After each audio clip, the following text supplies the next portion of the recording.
Project Hail Mary is a 2026 sci-fi adventure film based on the 2021 novel of the same name, starring Ryan Gosling and Sandra Huller, directed by Phil Lord and Christopher Miller.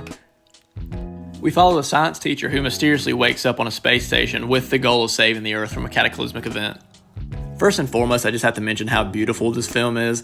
The color palette and saturation of some of the space scenes perfectly contrast the darkness of deep space. The deep greens and vibrant reds pop that much more against the void of the cosmos. The colors felt like it kept the setting open and spacious, even given the tight confinements that usually come with a space station setting. Another way they kept the setting from feeling too cramped was occasional cutaway flashbacks that helped our protagonist piece together how exactly they got there. While they were helpful in slowly revealing more about the world and our protagonist, I couldn't help but they felt a little jarring. It can be a pretty intense tonal shift at times, but as it happens more throughout the film, you kind of get used to it and don't let it take you by surprise as much. The sound design was very well executed, portraying the silence of space intercut with the sounds of machines whirring and moving. But when talking about this film, the elephant in the room is always going to be the alien creature, Rocky. A quadruped, almost arachnid type creature with a lack of any facial features and made what seems to be stone. Seeing it, I couldn't help but think of that dog thing from Shang-Chi with the wings with no face. But anyways, I love when an alien design breaks away from the humanoid mold. It opens so many different levels of creativity that would otherwise be slightly hindered.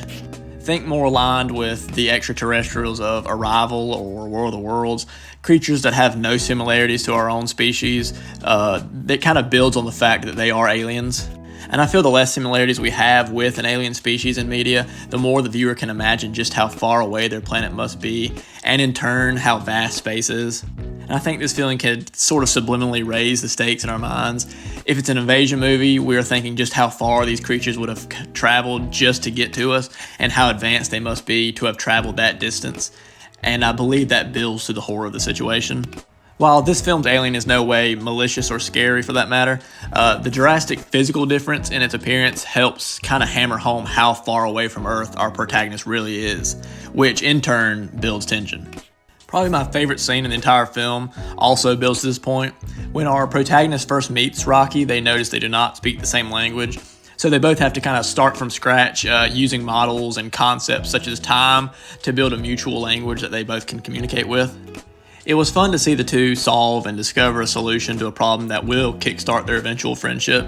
But while we're on the topic of Rocky, one of my biggest gripes with this film is how Rocky is supposed to be this engineer, scientist, but he just feels like a quirky little guy. He just feels like a little sidekick, a little pet almost, and I don't really like that. It just feels like instead of the two working together as equals, it was mostly just Ryan Gosling figuring everything out, and Rocky was just comic relief, even though his character was supposed to be intelligent.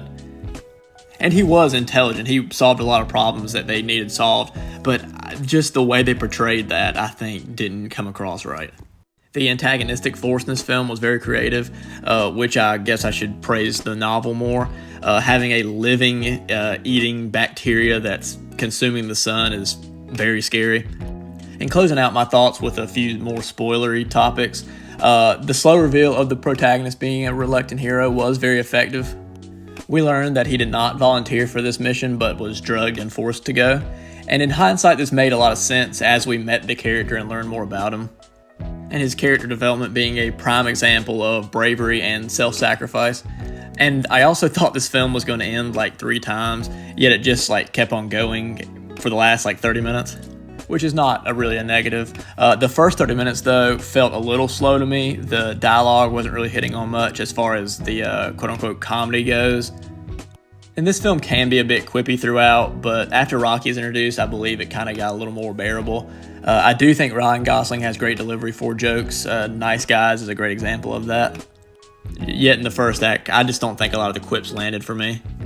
Overall, I really enjoyed this film. Gorgeous cinematography, smooth editing. The soundtrack was booming when it needed to be, but it also knew when to kind of back up and let the scene kind of breathe and the quiet breathe. A very good, light-hearted, feel-good film. I would probably give it a 6.5 out of 10.